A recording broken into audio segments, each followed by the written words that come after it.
흡인력 있는 소설인데 찐팬들만 알고 있다는 그런 작가님을 발견했습니다.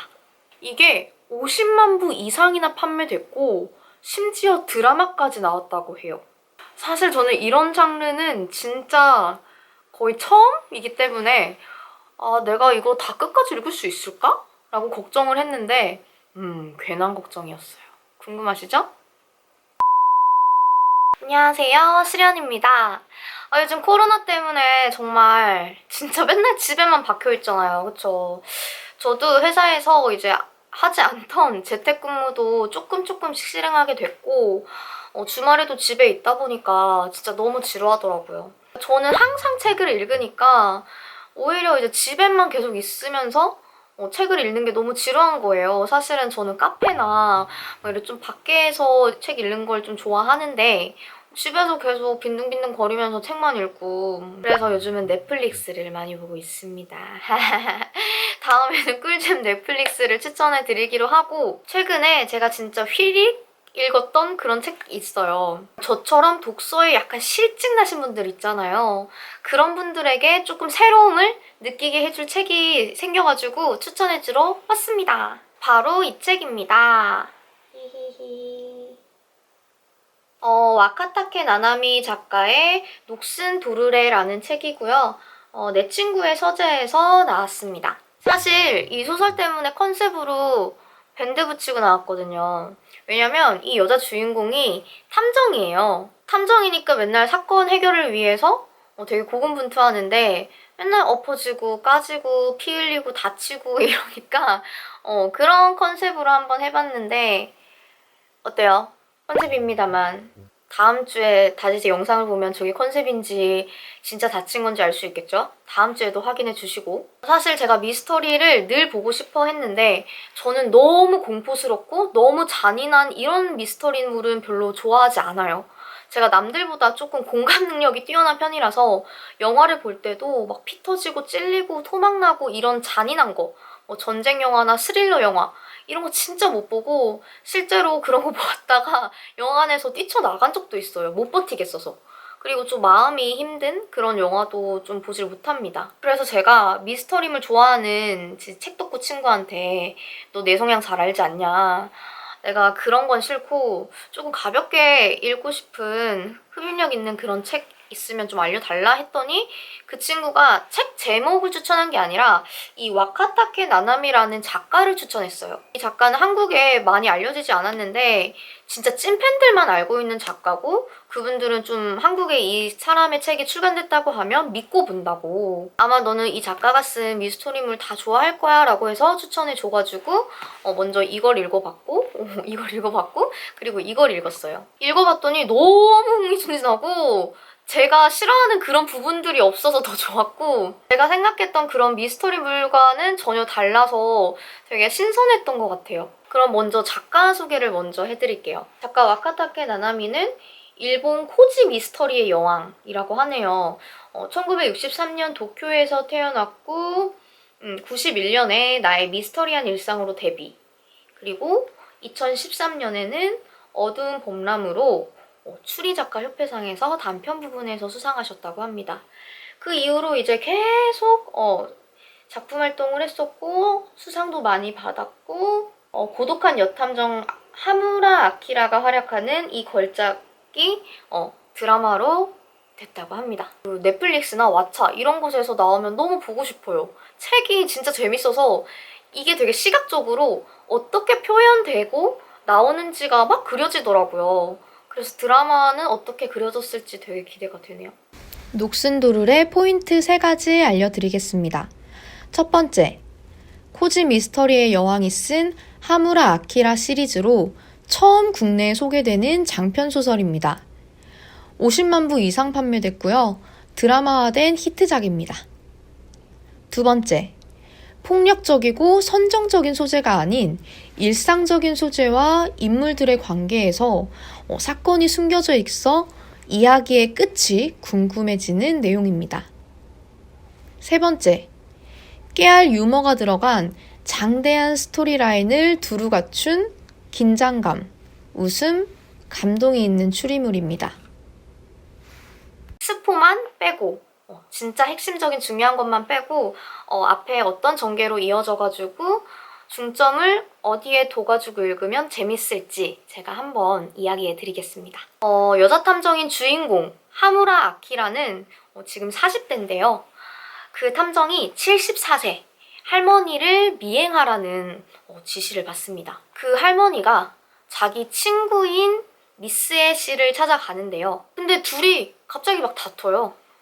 뭐 때리고 다투다가 2층에서 계단 우당탕탕탕탕탕 떨어지는데 그 둘이 탐정인 주인공에게 떨어진 거죠. 그래서 주인공이 엄청 크게 다칩니다.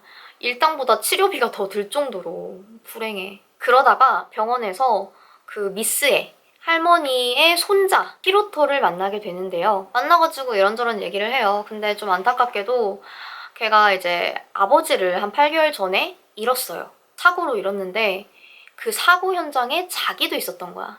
근데 아버지는 하늘나라로 갔고 나는 살았는데 본인은 살았지만 너무 크게 다쳐가지고 재활치료를 계속 받아야 되는 상태인 거예요. 더 안쓰러운 건 뭔 줄 아세요?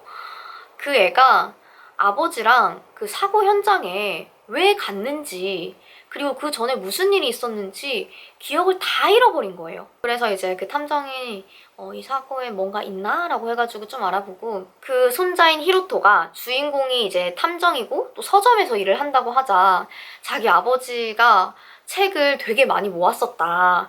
그래서 그 책이 거의 방 한 칸 이상의 분량으로 너무 많은데 그거를 조금 정리를 해주고 팔려면 팔고 이런 식으로 좀 정리를 도와줬으면 좋겠다라고 말을 하게 되는데요. 그래서 주인공은 그런 요청과 또 아까 뭐 미행을 해달라고 지시했던 사람이 그 방에 무언가가 나타날지도 모른다. 그냥 잔입하는 게 좋겠다라고 해가지고 그곳에 조금 머물게 되는 거예요. 그 미스에랑 히로토의 집에서. 그런데 어느 날 밤 그 건물에서 불이 납니다. 정말 활활 타올라요. 거의 다 타버렸지만 주인공은 주인공이죠. 가까스로 겨우 탈출하게 됩니다. 사실 그 불이 실수로 난 불인지 고의로 난 불인지 아무도 몰라요. 그래서 그 사건을 기점으로 정말 흥미진진한 내용들이 마구마구 쏟아집니다. 그 히로토와 그의 아버지가 사고를 당한 시점부터 이제 불이 활활 타오른 그 사건까지 이 사이에서 굉장한 사건들이 막 엄청 믹스돼 있는 거예요. 미스의 할머니, 미스타카 아버지, 히로토 이 가족들의 어떤 관계와 그 사이에 무슨 일이 있었는지의 사건들 그리고 이들의 이웃들 이 외에도 진짜 많은 관계들이 나와요. 그러니까 사람 이름을 솔직히 좀 너무 힘들어서 여기 있다.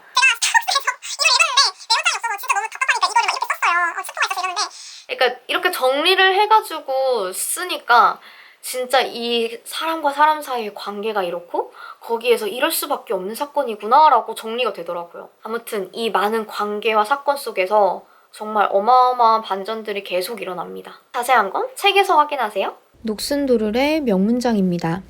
첫 번째, 밤이 깊어지면서 문을 닫는 가게가 늘어나 역 앞도 어두워졌지만 거리를 지나다니는 사람은 아직 많았다.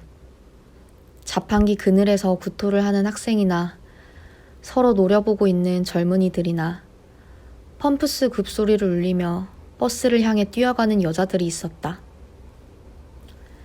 그들을 보고 있으니 이제부터 내가 하려는 일도 별반 다른 일 같지 않게 느껴졌다. 나는 그들처럼 열심히 살고 있지도 않고 딱히 재미도 없는 흔한 존재다. 목적을 위해서라도 수단을 고르지만 허용되는 수단의 상한선도 하한선도 스스로 결정하고 싶다. 그뿐이다. 두 번째, 탐정, 당신은 사랑에 빠져본 적이 없지? 다행히도. 마리카가 폭소했다. 그 웃음소리는 높은 천장에까지 올라가 실링팬 바람을 타고 가게 안에 퍼졌다. 확실히 그래. 그건 귀찮거든. 젊었을 적에는 그래도 금방 식을 거라고 생각했어. 사랑을 잊을 수 없어서 결혼이 형식적인 것이 되고 말지. 세 번째, 내 코 고는 소리에 놀라 눈을 떴다. 테이블에 침이 번져 있고 창밖이 밝았다. 숄더백에 항상 들고 다니는 세안 세트로 얼굴을 씻었다. 거울이 더 이상 철야를 할 수 있는 나이가 아니라고 가르쳐 주었다.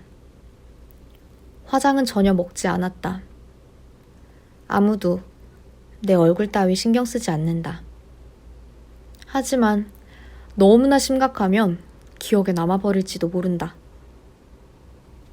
사실 이게 완전 막 처음부터 재밌진 않아요. 처음에 3분의 1 정도는 조금 지루해서 아 이거 계속 읽어야 되나 막 이런 생각도 했었는데 이거 지나면 진짜 갑자기 전개가 휘리릭 빨라지면서 계속 궁금해지고 계속 생각나더라고요. 아 이 사람이랑 이 사람이랑 무슨 관계지? 그래서 왜 이게 생긴 걸까? 막 이런 것들? 이 작가는 코지 미스터리 여왕이라고 하는데 사실 코지 미스터리가 저는 뭔지 몰라서 제가 찾아봤어요. 이거는 선정적인 것과 그리고 폭력적인 것을 줄인 그런 미스터물이라고 해요. 약간 일상 미스터리물? 만약 그런 게 있더라도 전체적인 스토리에 그리고 분위기에 잘 묻어놔야 된다는 거. 선정적인 것과 폭력적인 게 거의 없다 보니까 사건 자체는 잔인한 본성보다는 그 인물들의 관계 문제에 의해서 발생된다고 합니다. 사실 저는 이 코지 미스터리가 뭔지 지금이라도 알아서 진짜 다행이라고 생각해요. 제가 생각했던 어떤 미스터리물, 추리물 이런 것들은 되게 잔인하고 뭔가 보기 힘들고 굉장히 폭력적인 그런 내용들만 있어야 되는 줄 알았는데 이런 장르도 있고 이런 장르로 뺀 책이 되게 많구나라는 거를 알게 됐죠. 앞으로 이제 미스터리물 너무 읽고 싶으면 코지 미스터리 검색해가지고 추천받아서 읽어보려고 합니다.